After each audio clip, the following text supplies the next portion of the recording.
De retour pour la seconde partie des aléas du week-end, version Camargue-Cévennes, après le journal de TV Sud. Place toujours à la culture avec de nouveaux invités. Avec nous ce soir, Yves Guézou, bonsoir. Bonsoir. Dessinateur et humoriste qui va venir nous parler de ce livre, Pour le meilleur et pour le rire. On le montre ici.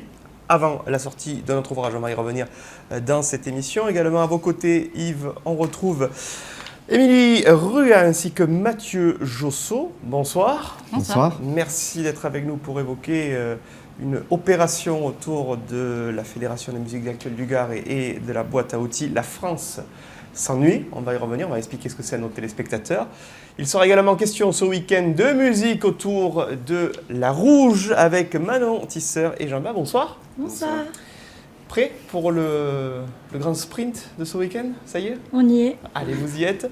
À quelques heures de l'ouverture du côté de la Chouraskaya. Et puis avec nous est également Hervé Huidos, le directeur de la culture du côté du site du Pont du Gard. Bonsoir. Bonsoir. Pour évoquer le programme en ce printemps qui fleurit, il y a déjà de beaux rendez-vous qui nous attendent au pied du site classé au patrimoine mondial de l'UNESCO. On va attaquer immédiatement cette émission avec Yves Guézou pour ce livre, Pour le meilleur et pour le rire. Alors ce n'est pas le premier parce que, alors là on voit déjà les planches, mais il y a déjà La vie de famille est un long fleuve tranquille, il y avait un livre, tout ce que vous avez voulu savoir sur les cathos. Faut pas prendre les enfants du bon Dieu pour des canards sauvages. Petit clin d'œil à Jean-Yann si je m'abuse aussi. Merci beaucoup. Nouvel ouvrage et puis il y en a un prochain qui arrive. Est-ce que c'est difficile de se renouveler en termes d'inspiration? En ce qui me concerne, sans avoir la grosse tête, je vais dire non. L'inspiration, chez moi, c'est un feu d'artifice. J'ai toujours plein d'idées tout le temps. Donc, non, ça va. Donc, le 6e album est en chantier. Et ce que j'aime bien, c'est retranscrire ce que j'ai vécu dans le quotidien, des souvenirs, et amener de l'humour là où ça paraît quelquefois le plus impossible. Et pour moi, l'humour, c'est vraiment, c'est encore plus important que l'oxygène pour vivre. Le rire, c'est une communion, une communication qui est exceptionnelle. Et depuis que je suis tout petit, j'ai toujours essayé de cultiver l'humour autour de moi, de toutes les façons possibles. On a vu quelques planches là, c'est principalement les tranches de vie qui vous inspirent au quotidien ou vous puisez aussi quelques idées dans l'actualité? Oui, les deux, bien sûr. Mais c'est plus le quotidien des personnes qui m'intéresse. Comment, en fait, on arrive à avoir des grandes envolées mystiques ou politiques ou autres sur la vie en société, puis comment le quotidien nous rejoint de façon subtile et humoristique et tire le tapis sous les pieds de celui qui est confortablement installé dans ses idées. Voilà.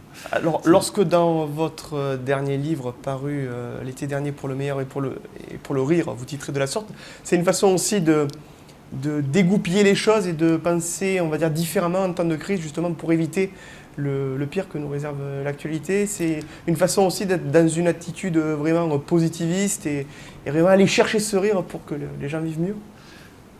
Oui, enfin, je n'ai pas attendu la crise pour faire de l'humour et faire passer ça. Je pense que il y a on a beaucoup de prisons intellectuelles qui nous rendent tristes.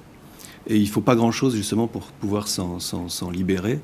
J'ai eu l'occasion avec mon épouse de partir au Brésil pendant 1 an et de nous occuper des enfants des rues dans les favelas. Et j'ai été très, très frappé de voir que les enfants des rues, qui sont, enfin ceux qui vivent dans des favelas, dans des endroits qu'on ne voudrait même pas pour tout l'or du monde, ces enfants, ils sont joyeux. Ils sont joyeux, quel que soit leur environnement. Et ce qui m'a frappé, c'est que quand on est revenu en France, on voit des enfants dans les cours de récré qui ont des teints blafards, qui ont l'air désespérés, des petits adultes qui attendent plus rien de la vie. Je me dis, on a un problème dans notre société, mais depuis longtemps, ça fait 20 ans. Je pense qu'on a vraiment besoin de se vider, d'évacuer toutes les idées qui nous emprisonnent et qu'on dans lesquels on nous a enfermés sur les bancs d'école, je pense particulièrement. Et puis en plus, c'est pas fini, quoi, avec ce qui nous attend. Je pense que donc c'est le moment d'essayer d'y voir clair et de regarder la vie en face et de ne pas être enfermé surtout dans des idéologies. Alors je disais, c'est une inspiration aussi qui se renouvelle parce que, outre cet ouvrage paru aux éditions Salvatore pour le meilleur et pour le rire, déjà disponible, il y a déjà le prochain opus au printemps prochain. Alors, oui, non, avril, là, oui, c'est tout à fait, oui, le printemps. Dans quelques semaines, voilà. Quelques semaines, je suis en train de finir les derniers dessins. Quand un animal rit dans l'animalerie, est-ce que le titre, on va dire, est en lien direct ou bien avec le contenu, ou bien est-ce que finalement, on a vu, il y a des animaux qui sont quand même très souvent dans les scènes familiales. Justement, là, il n'y aura vraiment que des animaux dans celui-là. J'aime bien les animaux. Il y a des expressions qu'on arrive à restituer qui sont très, très riches. Notamment le crocodile. J'aime beaucoup le crocodile à dessiner parce que avec toutes ses dents, il a un aspect qui est un peu effrayant. Et puis quand on lui donne un air un peu crétin, ça fait un contraste qui est vraiment intéressant. J'aime beaucoup le crocodile. Ça montre aussi qu'il ne faut jamais s'arrêter à l'aspect extérieur et que derrière un crocodile, il peut y avoir un être avec une grande générosité d'âme qu'on ne soupçonne pas de... Une morale façon Jean de La Fontaine ou pas? Un petit peu, oui. Oui, dans ce sens-là, oui. On suivra donc avec attention les nouvelles fables d'Yves Guézou, dessinateur et humoriste, avec nous pour ce livre pour le meilleur et pour le rire. Et puis à venir, quand un animal rit dans l'animalerie. Merci Yves d'avoir été avec nous. On va passer à une autre forme d'expression artistique. Elles sont nombreuses au pied du Pont du Gard avec Hervé Ubidos. Merci d'être avec nous Hervé. Pour évoquer bien cette saison 2014 qui fleurit traditionnellement avec l'arrivée du printemps. C'est le sacre du côté du Pont du Gard, avec cette appellation la culture par nature et déjà une programmation 2014 qui a été communiquée, de grands rendez-vous et une programmation qui elle aussi sait se renouveler. Alors se renouvelle avec des grands fondamentaux, effectivement. On a chaque année un public qui vient, qui attend de revoir les mêmes événements et en même temps il faut inscrire de la nouveauté pour... à la fois renouveler un peu le fond culturel et artistique. Alors c'est vrai que la programmation a démarré déjà, on va dire, depuis le début de l'année, puisqu'on a des événements, des rendez-vous hors saison, mais le grand premier rendez-vous de printemps, c'est ce qu'on appelle Garrigue en fête chaque année, qui est un rendez-vous autour du week-end de Pâques et qui propose en fait dans la Garrigue des arts de la rue et puis voilà, grand marché méditerranéen. Donc là c'est fin avril cette année, c'est le grand premier rendez-vous, on va dire, de printemps. Alors avec des Pâques tardifs, parce que le week-end de Pâques cette année tombe le 20 avril. Donc on aura du beau temps, ce qui est plutôt pas mal. C'est une bonne nouvelle, enfin, j'espère. Voilà. Garrigue en fait c'est aussi l'occasion pour tous les Gardois, les amoureux du Pont du Gard et puis même les gens extérieurs de se réapproprier de façon un petit peu populaire ce site. Oui, c'est ancré sur une tradition. À Pâques, c'était la première sortie. On allait déjeuner, manger l'omelette de Pâques. Et on a essayé de le moderniser donc, avec les arts de la rue, alors à la campagne évidemment, mais donc proposer des offres, on va dire, artistiques nouvelles, tout en gardant voilà, l'aspect méditerranéen avec un grand marché, des animations autour de l'environnement. C'est vrai que c'est un événement qui, dans le temps, ça va être la 13e édition, fonctionne énormément. Alors au début avec un public très de proximité, qui petit à petit, la cible s'est ouverte. Et on voit qu'on a des gens d'Avignon, de Montpellier qui viennent plus facilement, qui connaissent maintenant par le bouche à oreille l'événement. On redécouvre sur ces magnifiques images très originales le site du Pont du Gard avec ses 2000 ans d'histoire qui nous contemple. Et c'est vrai, une attractivité touristique qui année après année ne se dément pas. Je crois qu'on a largement dépassé le million de visiteurs. On était un peu plus de 1,3 million de visiteurs. C'est vrai qu'on a eu une année 2013 assez importante, bon, malgré la période. Et donc finalement, ça nous conforte un peu dans la stratégie. Et notamment au niveau culturel, puisque c'est aussi une des forces du lieu, c'est de proposer, alors à la fois, c'est revendiqué, une programmation éclectique. Il n'y avait pas de forme artistique prédéfinie au Pont du Gard, donc du coup ça nous permet de proposer des formes artistiques très ouvertes. Et donc d'avoir à la fois un festival de musique actuelle, qui n'était pas forcément au départ facile à mettre en place sur un lieu comme ça, qui marche très bien, ce grand spectacle de nuit, enfin voilà, qui s'adresse à des publics du coup assez divers, et en même temps avec l'idée de rester populaire dans le bon sens du terme. Émilie Ruat, vous êtes attentive à ce qui se fait en matière de musique actuelle du côté du Pont du Gard? Oui, tout à fait. On a même commencé une collaboration au niveau de tout ce qui est la prévention des risques auditifs, puisque le Pont du Gard a mis en place un village de prévention, c'est une initiative tout à fait intéressante. Et du coup, dans le cadre de nos missions en tant que partenaire d'Agisson, on travaille sur la prévention des risques auditifs. On distribue donc des bouchons d'oreilles au public et également en loge pour la protection de tout ce monde-là. On va revenir sur la programmation. On a vu là des scènes. C'est vrai que le printemps est une période idéale, c'est vrai notamment pour sensibiliser le grand public au niveau du pôle nature, pour l'environnement, vraiment respecter le lieu en tant que tel, à la fois patrimonial et naturel, mais il y a aussi la partie musicale qui est importante. Et puis, on va dire tous les spectacles visuels, pyrotechniques, où là vraiment le Pont du Gard, depuis de nombreuses années, se part de ses plus beaux atours.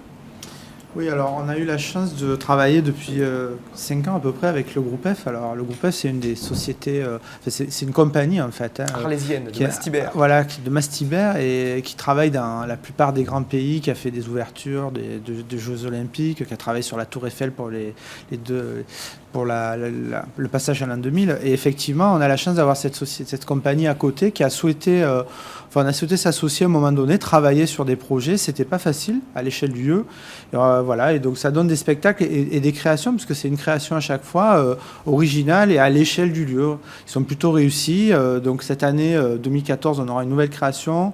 Le thème, c'est le magicien d'eau, donc avec un jeu de mots évidemment sur le thème de l'eau. Et voilà, donc pour eux, c'est presque un lieu d'expérimentation, comme dit toujours le directeur artistique du groupe F, parce qu'ils testent des effets qu'on peut retrouver de temps en temps sur d'autres lieux. Ils interviennent à Versailles, et je crois qu'ils interviennent à Londres aussi l'année prochaine. Voilà, donc on est assez content parce que, alors l'année dernière, c'est vrai qu'on a été, on a été submergé du coup par le public, plus que d'habitude, parce que je crois qu'il y a, le bouche à oreille a fonctionné au bout de 4-5 ans, et maintenant on essaie de redéfinir la forme et la scénographie dans l'espace. Alors ça, c'est une session qu'on retrouvera de façon double les 6 et 7 juin, ainsi que le 13 et 14 juin dans le cadre du spectacle de nuit, les Féeriés du Pont. Mais en reprenant cette appellation, est-ce qu'on est toujours, même lorsqu'on y travaille, année après année, émerveillé par la capacité de renouvellement et d'émerveillement devant le site ainsi mis en scène?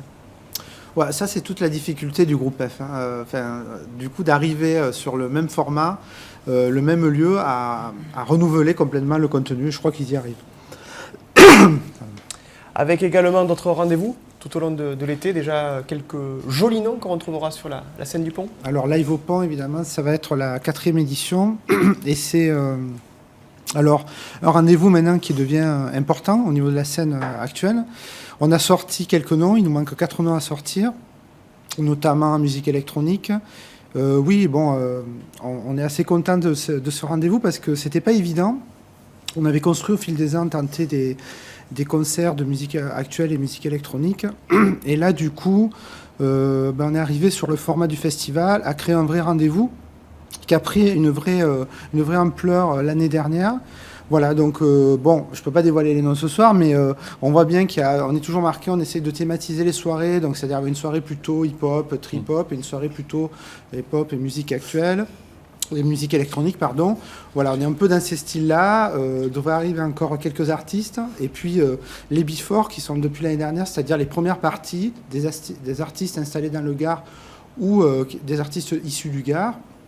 Donc la FEMAG est partenaire. Il y aura un beau concert d'ailleurs à Paloma pour sélectionner les 2 artistes parmi 4 qui ont déjà été présélectionnés. Donc voilà, ça fait un bon rendez-vous qui n'était pas évident sur un site patrimonial, effectivement classé au niveau environnemental et au niveau du patrimoine. Et toujours la variété et l'éclectisme du côté du site du Pont du Gard. Merci Hervé Bidos d'avoir été avec nous. Toujours également beaucoup de variété et d'éclectisme, cette fois-ci dans un lieu plus ou moins fermé, même s'il faut aller en pleine nature pour là aussi se le réapproprier. Il s'agit de La Rouge. Alors La Rouge, c'est pas seulement qu'une commune de 700 habitants dans le département de la Basse-Normandie, c'est aussi depuis 1999, Manon Tisseur, un rendez-vous, un grand rassemblement de DJ, un festival bien implanté et qui, après avoir parcouru le Gard, on peut rappeler un petit peu que ça a été itinérant quand même, ça n'a pas été qu'à la chou.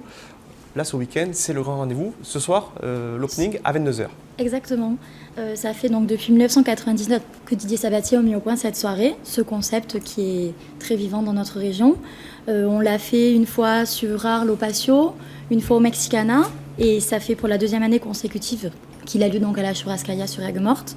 Cette année, la grande nouveauté, c'est que c'est sur 2 soirs et non pas sur un seul. Donc ça débute à 22h donc ce soir avec un gros artiste techno et présent sur la scène internationale qui s'appelle Chris Liebing. Donc ça c'est la grosse nouveauté avec ce plateau international. Et ensuite demain on retrouve nos valeurs sûres, nos tribus, donc plus de 36 bus qui partent de 6 départements différents. Donc ça nous fait ramener 2000 jeunes en bus qui partent de leur bar fétiche de leur village et qui sont déposés à la Churrascaria, et un plateau plus régional avec tous les DJ en vogue tout autour de notre région. Jamba, est-ce que vous avez mémoire de votre premier souvenir de Rouge, justement? Oui, j'avais la chance d'avoir ramené quand même pas mal d'amis à moi. C'était à El Patio en 2000. Moi, la première que j'ai faite était en 2010. J'ai refait l'an dernier également. Ça reste, les 3 fois que j'ai fait la Rouge, ça reste le souvenir de l'année à chaque fois, quoi. C'est vraiment la date qu'on attend le plus et sur laquelle on tire le plus beau souvenir. Ouais. Avec des émotions musicales en termes, c'est vrai, de variété. Alors là, il faut être vraiment très pointu dans ce domaine de musique. Il y a de l'électro, de la deep house, du hip-hop, du disco, c'est toujours festif. Ça, par contre, Il y a de tout. c'est pour ça que vous êtes ici, parce que vous savez que sur TV Sud, on est une chaîne festive Il y en aura. par excellence. Mais voilà, c'est toujours cette variété, histoire d'attirer un public à la fois de fidèles et peut-être aussi des curieux. Exactement. C'était la volonté de faire 2 soirs cette année avec donc Chris Liebing qui avec plus ce panel techno. Mais après, le samedi soir, on fait 3 zones musicales. Et la nouveauté, donc cette année, c'est la zone hip-hop. Une zone électro avec un très gros show. Donc c'est vraiment le thème de la Rouge. Donc c'est un show qui est assez impressionnant. Et dans la chou, pour les habitués, les chouchous du Gard, les nostalgiques, cette ambiance bodega, feria qui nous tient tellement à cœur ici. Avec la playlist de la chou connue de génération en génération. On parle souvent de la Rouge aussi, de son habillage et de ses lumières qui la démarquent par rapport à d'autres soirées. Oui, complètement. On met en scène, je sais même pas combien, tellement c'est énorme, c'est comparable Je sais pas combien de semis apportent matériel, son et lumière.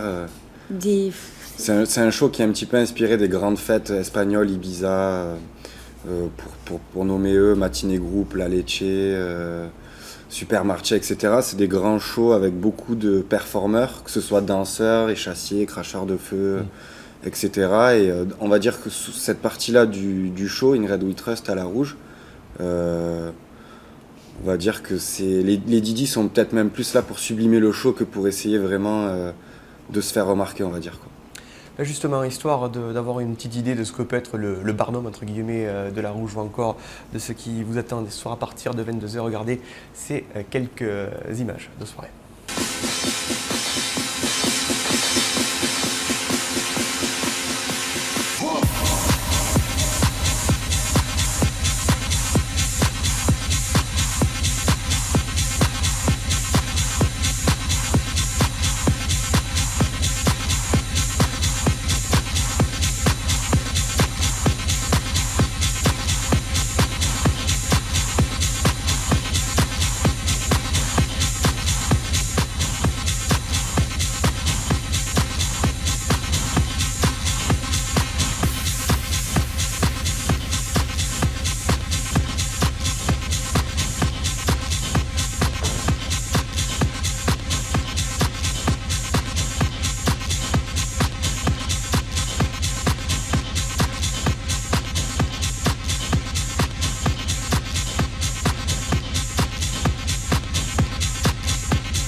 Vas-y.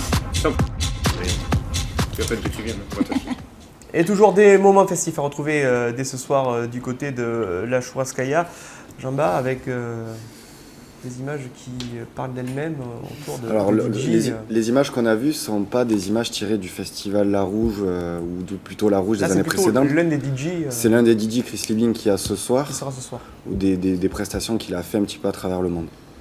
Et ça donne envie, forcément, Oui. de bouger et d'être à l'unisson, notamment avec, il est en deuxième semaine, en deuxième partie, enfin, il est omniprésent sur TV Sud, c'est Patrick Mallet qui a levé le grand barnum Je de vous Noir et reparlez de la Blanc. Churrascaria, alors je reviens, qu'est-ce que vous voulez que je vous dise voilà. Parler des copains, Toto, Patrick Mallet, Capi, tout ça. résident permanent à la Churrascaria, C'est C'est ça. à consommer avec modération. Et ça fait des aussi. décennies que ça dure. J'ai même connu des vieux DJ, style Didier Sabatier, des trucs comme ça. C'est pour vous dire si je suis vieux. C'est pour vous dire si je suis Il pas n'est pas jeune. si vieux que ça. Moi, j'étais jeune à l'époque. C'est ça. Émilie Lui Ruard et Mathieu Josso, ça bouge du côté de la chou, mais ça bouge également en termes de musique actuelle et en termes de débat citoyen. Et en ce week-end de préparation de municipal, le débat est de bon ton, dirons-nous. Est-ce que vous pouvez nous parler de ce débat autour de la boîte à outils et de la Fédération des musiques actuelles du Gard? Oui, donc la FEMAG et la boîte à outils se sont associés pour porter un débat et qui est d'abord quelque chose qui se passe au national qui s'appelle La France s'ennuie, avec un jeu de mots sur le titre, donc c'est SANS, annuité. C'est-à-dire qu'il se passe peu de choses la nuit. On part d'un constat, en fait, il y a 3 nuits un peu, on peut les schématiser comme ça, la nuit de repos, la nuit de travail et puis la nuit de fête, de culture et de loisirs. Alors souvent les politiques locales n'ont pas assez pris en compte cette nuit-là, en tout cas cet espace-temps, donc quand on parle de nuit, on parle de 19h à 5h du matin, comme un enjeu finalement en termes d'emploi, de lien social ou de tourisme ou d'économie. Donc on essaye un peu de sensibiliser l'opinion publique, effectivement, à l'occasion des municipales, est une des étapes, sur l'enjeu que sont ces lieux de vie et de culture, et cet espace-temps, donc à travers l'ouverture des lieux publics comme des lieux privés, et l'idée finalement du vivre ensemble autour de ces 3 nuits. Voilà. Donc arriver à trouver des solutions en termes de transport nocturne, de médiation ou...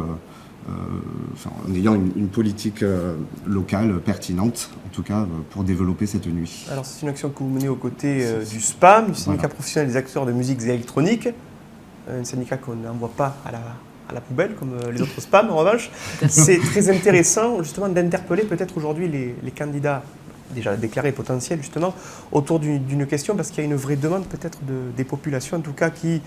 ce qu'on appelle les oiseaux de nuit, qui ont envie justement de donner de la vie à tout ce qui pourrait être des scènes ou en tout cas des lieux de vie et d'expression culturelle.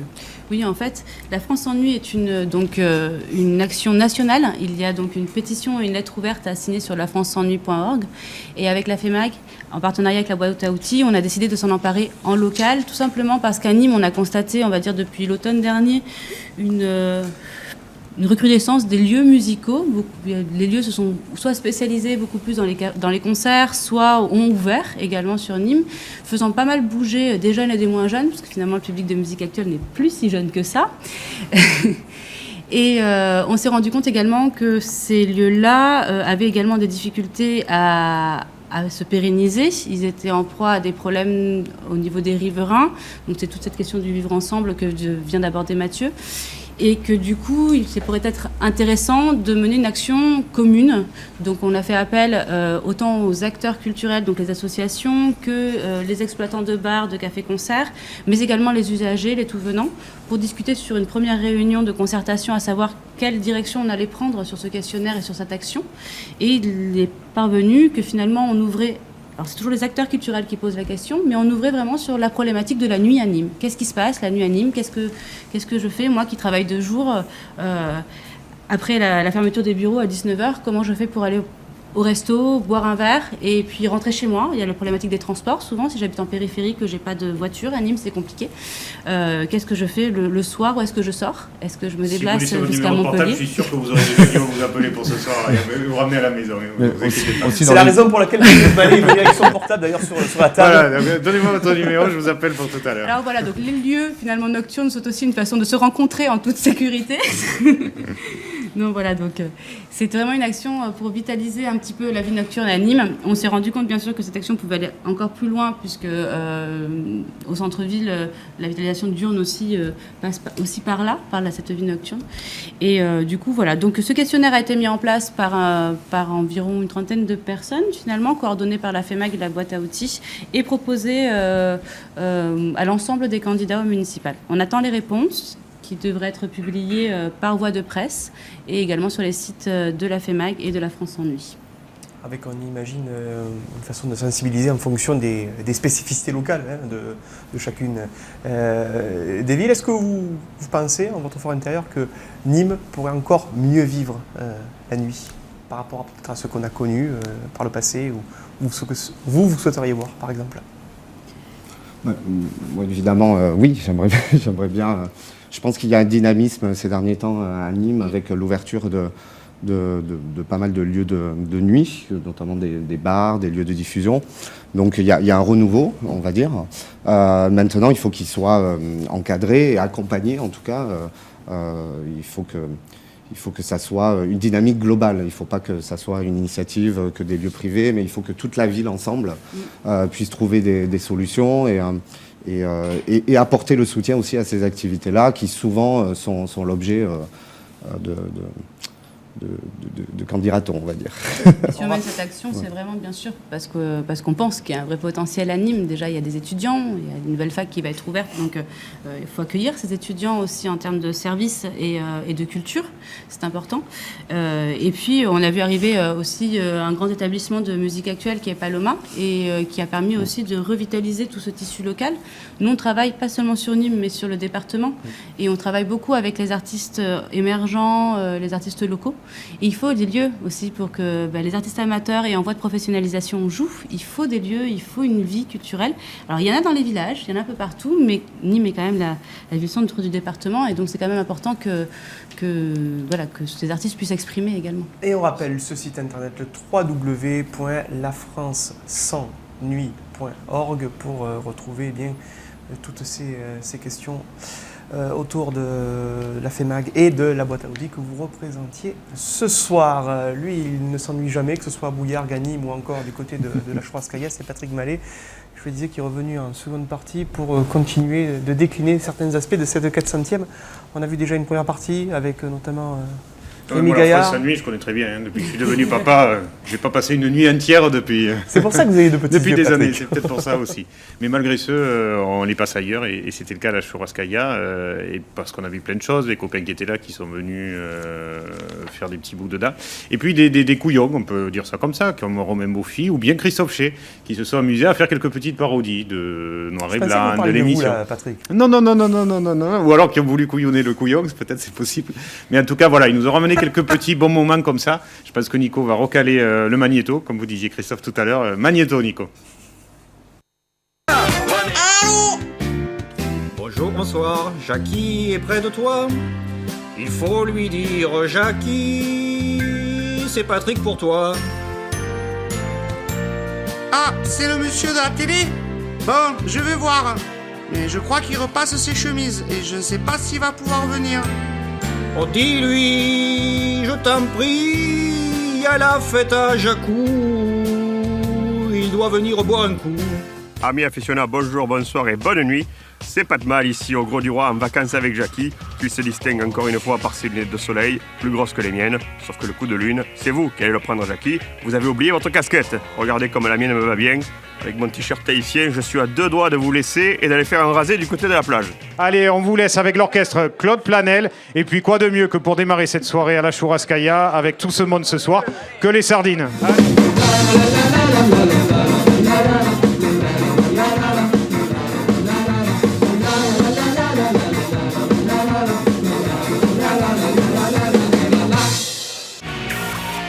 Et si vous voulez retrouver Patrick Mallet, c'est ce soir à la Chou pour une interprétation spéciale des sardines à la rouge. Non, Et un très très grand imitateur qui est naissant au travers de cette émission-là. Christophe, je vous souhaite longue vie et bientôt un one-man show peut-être. Prochainement à la Feria du Rire, vous irez bien pour le coup. Mais vous viendrez avec moi en première partie. Allez, si vous voulez, je vous ferai l'ouverture. Avec grand plaisir. Et c'est vrai qu'avec Noir et Blanc, vous nous offrez une matière privilégiée. On se retrouve ce soir du côté de la Choux pour la Rouge. Et puis, vous concernant, Yves, on vous retrouve demain, samedi, pour la signature de cet ouvrage pour le meilleur et pour le rire. Voilà, de 14h à 18h chez Cultura. Pour la signature, et pour être très complet, vu que Pierre-Paul Castelli m'a laissé les rênes de cette émission, donc qu'il a zappé ma chronique afition, rendez-vous ce week-end à la salle. Il a porté la 4/7e de Noir et Blanc, il faut le dire quand même. Exactement. Moi, je veux pas être le délateur de la journée, mais ça fait 2 jours que bon, il se sent pas bien et c'était comme par hasard après. La dernière fois qu'on l'a vu, c'était ce soir-là. Hein, donc bon, j'ai rien dit. Voilà, ça ne me regarde pas, mais exactement. Juan Léal qui sera du côté de Saint-Gilles dimanche, du côté de l'élevage La Paloune, chez la famille Phare pour une grande journée taurine initiée par l'association pour la jeunesse saint-gilloise. Le Matador arlésien qui sera également présent du côté de Fontvieille pour une soirée taurino-espagnole à partir de 20h. C'est au foyer municipal de Fontvieille. Merci mesdemoiselles, merci messieurs d'avoir participé à cette émission. Vous avez tout noté sur vos agendas, des idées de sortie pour faire la fête, pour lire, pour vous amuser. Tout cela, c'est à l'extérieur, dans notre beau département, et bien évidemment sur TV Sud Cabarc 7. Très bon week-end à toutes et à tous, et à la semaine prochaine. Au revoir.